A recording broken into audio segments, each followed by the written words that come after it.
জানিয়ে দেব আমাদের হাতে পাওয়া বাংলাদেশের সর্বশেষ গুরুত্বপূর্ণ আপডেট সংবাদ। শুরুতেই জানিয়ে দিচ্ছি সংবাদ শিরোনাম। এনসিপির উপর হামলা সরকারকে জনগণের মুখোমুখি দাঁড় করাবে বলল মাহমুদুর রহমান মান্না। ব্যক্তিগত আক্রমণ দেউলিয়ার রাজনীতির বহিঃপ্রকাশ বলল প্রিন্স।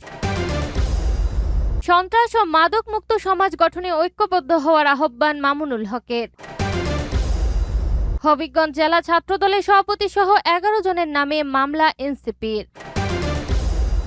হাসিনা দেশে আসলেই তাকে গ্রেপ্তার করা হবে বলল আইনমন্ত্রী। এবং সর্বশেষ জানিয়ে দেব ইরান জুড়ে মার্কিন ব্যাপক বিমান হামলা, লক্ষ্য আইআরজিসির ঘাঁটি। শিরোনাম শুনছিলেন, এবার বিস্তারিত। এনসিপির উপর হামলা সরকারকে জনগণের মুখোমুখি দাঁড় করাবে বলল মাহমুদুর রহমান মান্না। জাতীয় নাগরিক পার্টির এনসিপির মুখ্য সমন্বয়ক নাসিরউদ্দিন পাটোয়ারি ও মুখ্য সংগঠক উত্তরাঞ্চল সার্জিস আলমের গাড়িবহরে হামলার ঘটনায় গভীর উদ্বেগ প্রকাশ করেছেন নাগরিক ঐক্যের সভাপতি মাহমুদুর রহমান মান্না। তিনি বলেন, এই ধরনের রাজনৈতিক প্রতিহিংসা কোনোভাবেই কাম্য নয় এবং এই ধরনের ঘটনা সরকারকে জনগণের মুখোমুখি দাঁড় করাবে। মাহমুদুর রহমান মান্না বলেন, আমরা বিরোধী মত দমনে আওয়ামী আচরণে ফিরতে চাই না। এই ধরনের ঘটনা সরকার ও সরকারি দলকে শুধু বিরোধী দলে নয়, জনগণেরও মুখোমুখি দাঁড় করাবে। আমরা এমন একটি গণতান্ত্রিক বাংলাদেশ গড়তে চাই যেখানে রাজনৈতিক পরিচয়ের কারণে কারো উপর হামলা হবে না, কাউকে অবরুদ্ধ থাকতে হবে না এবং গুম, খুন কিংবা বিচার বহির্ভূত হত্যাকাণ্ডের মতো ঘটনা ঘটবে না। ব্যক্তিগত আক্রমণ দেউলিয়ার রাজনীতির বহিঃপ্রকাশ বলল প্রিন্স। বিএনপির যুগ্ম মহাসচিব সৈয়দ ইমরান সালেহ প্রিন্স বলেছেন, রাজনৈতিক প্রতিপক্ষের বিরুদ্ধে শালীনতা ও রাজনৈতিক সংস্কৃতি বিসর্জন দিয়ে ব্যক্তিগত আক্রমণ, কটূক্তি ও মিথ্যাচারের আশ্রয় নেওয়া দেউলিয়ার রাজনীতির বহিঃপ্রকাশ। সম্প্রতি বিরোধী দলের কিছু নেতা উস্কানিমূলক বক্তব্য দিয়ে রাজনৈতিক সংঘাত সৃষ্টি করে ঘোলা পানিতে মাছ শিকার করতে চায়। ইমরান সালেহ প্রিন্স বলেন, রাজনীতিতে মত পার্থক্য থাকবে, সমালোচনাও থাকবে, কিন্তু ব্যক্তিগত আক্রমণ, বিভ্রান্তিকর বক্তব্য ও মিথ্যাচারের মাধ্যমে রাজনৈতিক ফায়দা হাসিলের চেষ্টা কোনো সভ্য রাজনৈতিক সংস্কৃতির অংশ হতে পারে না। জনগণ তথ্যভিত্তিক, ইতিবাচক ও দায়িত্বশীল রাজনীতি প্রত্যাশা করে। বিএনপির যুগ্ম মহাসচিব বলেন, প্রধানমন্ত্রী তারেক রহমানের নেতৃত্বে গণতন্ত্র পূর্ণ প্রতিষ্ঠা, রাষ্ট্র সংস্কার ও জনগণের অধিকার প্রতিষ্ঠার আন্দোলন জনগণের আস্থার প্রতীক হয়ে উঠেছে। একইভাবে বিএনপির নেতাকর্মীরা দীর্ঘদিন ধরে মানুষের পাশে থেকে জনকল্যাণে কাজ করে যাচ্ছে। তাই অপপ্রচার, বিদ্বেষমূলক বক্তব্য কিংবা বিভ্রান্তি ছড়িয়ে জনগণের আস্থা নষ্ট করার অপচেষ্টা কখনো সফল হবে না। তিনি সংশ্লিষ্ট রাজনৈতিক নেতাদের প্রতি আহ্বান জানিয়ে বলেন, উস্কানিমূলক বক্তব্য, ব্যক্তিগত কটাক্ষ ও সত্য প্রচার থেকে বিরত থেকে তথ্য, প্রযুক্তি ও রাজনৈতিক শালীনতার ভিত্তিতে বক্তব্য প্রদান করুন। গণতন্ত্রের মতের প্রতিযোগিতা থাকবে, কিন্তু তা অবশ্যই হতে হবে শালীন, দায়িত্বশীল ও জনগণের কল্যাণমুখী। সন্ত্রাস ও মাদক মুক্ত সমাজ গঠনে ঐক্যবদ্ধ হওয়ার আহ্বান মামুনুল হকের। সন্ত্রাস ও মাদক মুক্ত সমাজ গঠনের জন্য সবাইকে ঐক্যবদ্ধ হওয়ার আহ্বান জানিয়েছেন বাংলাদেশ খেলাফত মজলিসের আমির মাওলানা মামুনুল হক। মামুনুল হক বলেন, জুলাই গণ অভ্যুত্থানের চেতনা ও জনগণের আকাঙ্ক্ষা বাস্তবায়ন ছাড়া বর্তমান সরকারের সামনে কোনো বিকল্প পথ নেই। সরকার যদি জনগণের প্রত্যাশার বিপরীত পথে হাঁটে, তবে দেশের মানুষ তার পরিণতি নির্ধারণ করবে। তিনি গণভোটের রায় বাস্তবায়ন, দ্রব্যমূল্যের ঊর্ধ্বগতি, তেল, গ্যাস, বিদ্যুতের দাম কমানো এবং আইন শৃঙ্খলা পরিস্থিতির উন্নতির দাবি জানান। হবিগঞ্জে জেলা ছাত্রদলের সভাপতি সহ 11 জনের নামে মামলা এনসিপির। হবিগঞ্জে জাতীয় নাগরিক পার্টি এনসিপির নেতাদের উপর হামলার ঘটনায় জেলা ছাত্রদলের সভাপতি শাহ রাজীব আহমেদ রিঙ্কন সহ 11 জনের নামে মামলা হয়েছে।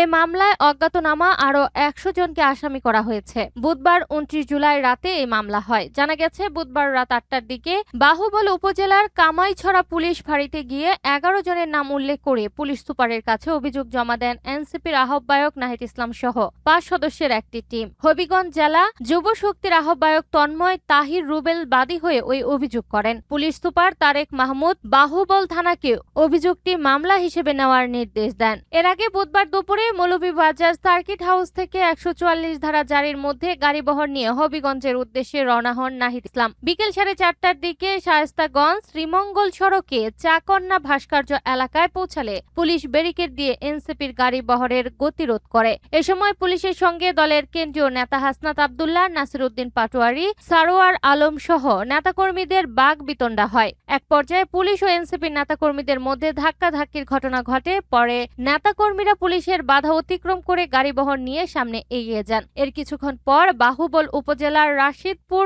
গ্যাস ফিল্ড এলাকায় আবারও পুলিশের বাধার মুখে পড়েন গাড়িবহর। এ সময় নাহিদ ইসলাম সহ নেতাকর্মীরা গাড়ি থেকে নেমে সড়কে অবস্থান নেন। পরে দীর্ঘ আলোচনার পর পুলিশ এনসিপির নেতাদের কামাইছড়া পুলিশ ফাঁড়িতে লিখিত অভিযোগ দায়েরের অনুমতি দেয়। এরপর সেখানে গিয়ে প্রতিনিধি দলটি লিখিত অভিযোগ জমা দেয়।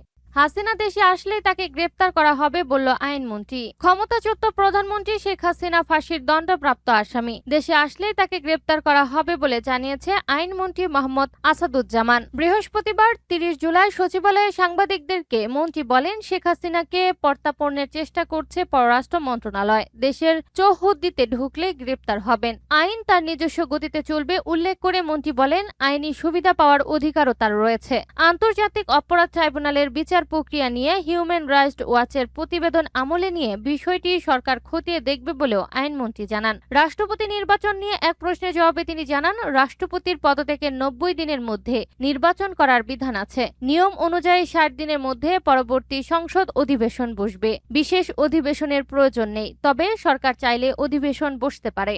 ইরান জুড়ে মার্কিন ব্যাপক বিমান হামলা, লক্ষ্য আইআরজিসির ঘাঁটি। ইরানের বিভিন্ন সামরিক ও কৌশলগত স্থাপনায় নতুন করে ব্যাপক বিমান হামলা চালিয়েছে যুক্তরাষ্ট্রের সেন্ট্রাল কমান্ড। মার্কিন বাহিনীর দাবি, বুধবার 29 জুলাই ইরানের ক্ষেপণাস্ত্র হামলার চেষ্টার জবাবে পরিচালিত এই অভিযানে ইসলামী বিপ্লবী গার্ড বাহিনী, আইআরজিসি সংশ্লিষ্ট কমান্ড সেন্টার, ক্ষেপণাস্ত্র ও ড্রোন স্থাপনা, উপকূলীয় প্রতিরক্ষা ব্যবস্থা এবং সামুদ্রিক সক্ষমতা সহ কয়েক ডজন লক্ষ্যবস্তুতে আঘাত হানা হয়েছে।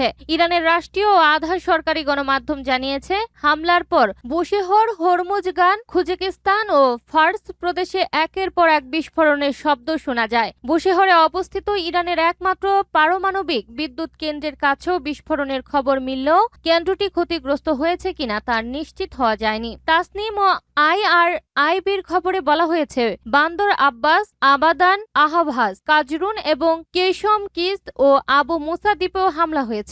কেশম দ্বীপে একটি আবাসিক ভবন ক্ষতিগ্রস্ত হয়ে 2 জন ধ্বংসস্তূপের নিচে আটকা পড়েছে বলে জানানো হয়েছে। আহভাজের কয়েকটি এলাকায় বিদ্যুৎ সরবরাহ বিঘ্ন হয়েছে। সেন্টকম এক বিবৃতিতে জানিয়েছে, এই হামলার লক্ষ্য ছিল আইআরজিসির সামরিক অবকাঠামো ধ্বংসের মাধ্যমে মার্কিন বাহিনী, আন্তর্জাতিক বাণিজ্যিক নৌপথ ও উপসাগরীয় মিত্র দেশগুলোর প্রতি ইরানের হুমকি কমিয়ে আনা। তবে হামলায় হতাহত বা ক্ষয়ক্ষতির পূর্ণাঙ্গ তথ্য এখনো প্রকাশ করেনি তেহরান।